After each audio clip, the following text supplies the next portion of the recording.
Jai. Namo Vishnu Padaya Krishna Prasthaya Bhutale Shmali Bhakti Vedānta Swami Shamne Namaste Saraswati Devi Gauravani Pacharani Vishesha Shunyavadi Paschitra Ishita.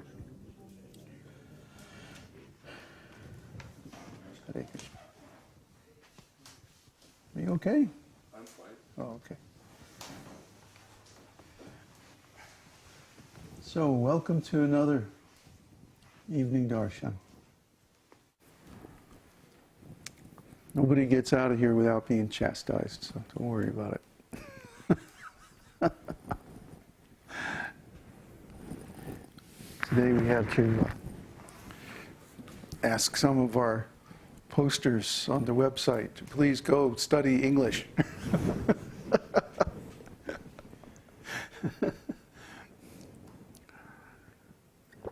So how many visitors do we have?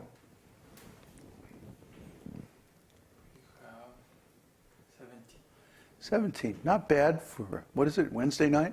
Thursday. Thursday already? Whew. Must be getting old, losing track of time. Senility creeping in. Oh, that's it. Yeah, okay.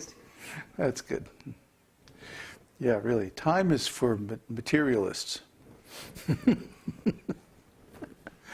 So, how's everybody doing out there in internet land?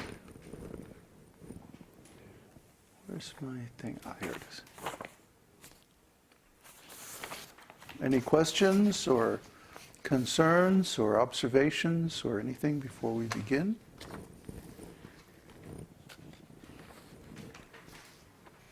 Tonight we're going to cover the fourth category of Anarthas,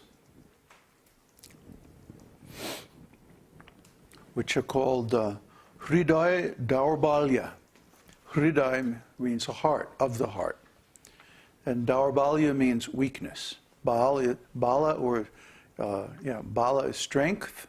And Durbalya means weakness or difficulty.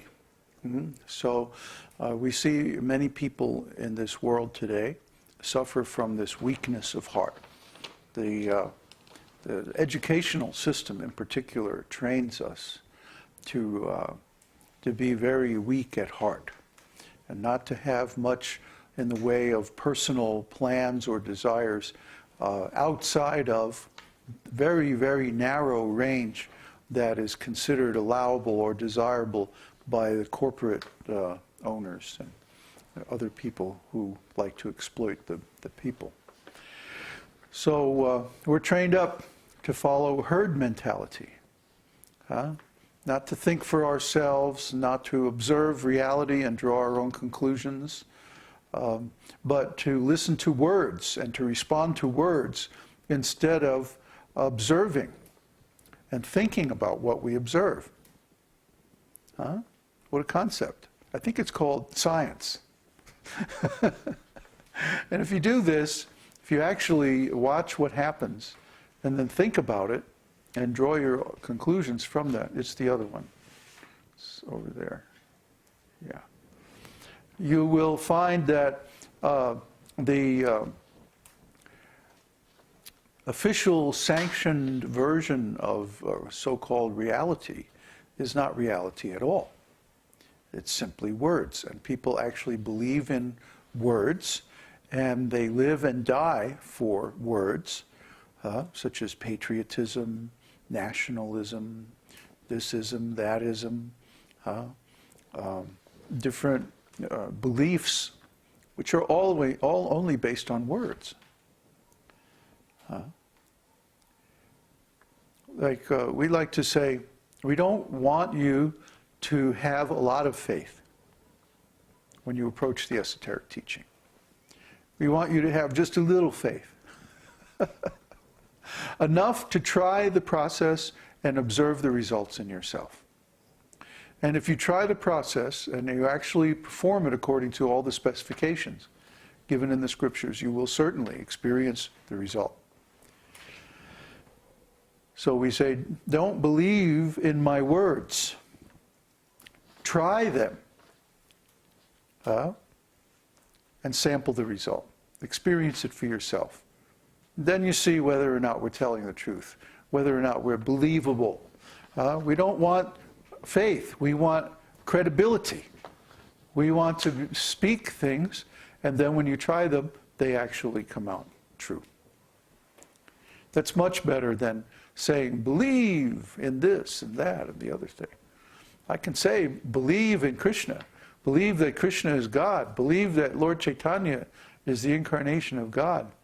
And I suppose I would find a very small number of people who would be willing to believe that.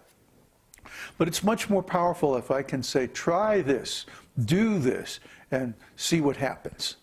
See if the result you get is the same that's described in the scriptures. That's much more powerful. And any person who can think for themselves is going to prefer the second approach. Because that way you actually get to determine for yourself whether or not the things we're talking about are true. And that's what makes a bona fide spiritual master. Lord Chaitanya says, Kiba Nasi, what is that? Sudra Nasi, Kiba Nasi, no.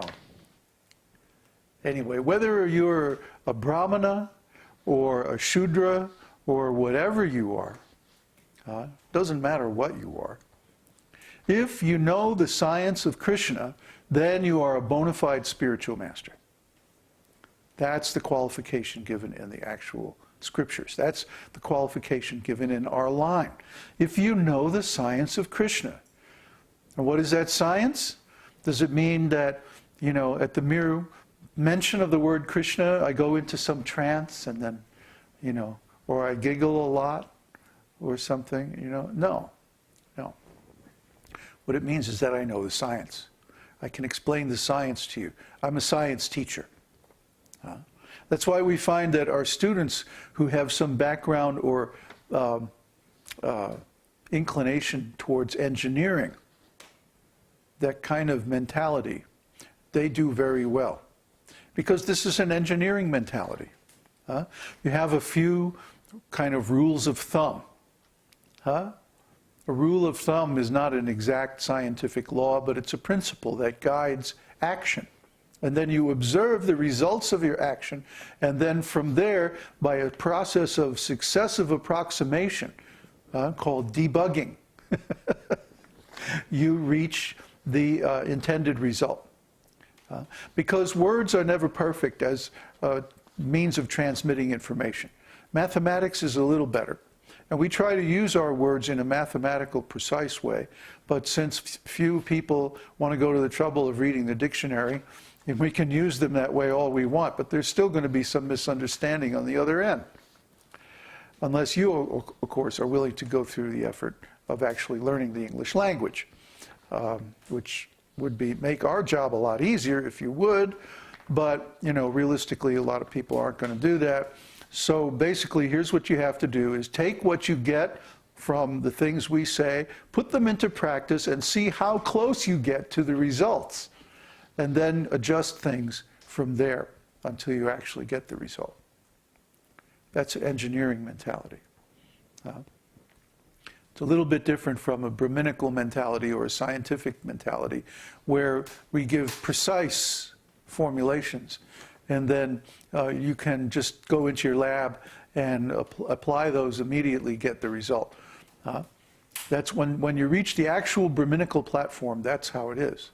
Simply by hearing, you can learn everything. Even the practice. You can, just by hearing, you can duplicate the states of consciousness that we're describing, or that the scriptures are describing. But most people aren't on that platform. But at least you could be on the engineering platform, where you make an approximation, and then you keep refining until you get the intended result. That would be nice. But most people have a weak heart. And the four kinds of weakness of heart are tuchha asakti, attachment for useless things. Asakti means attachment. Useless things means Anything that is not engageable in Krishna's service. You have some suggestions? Dogs.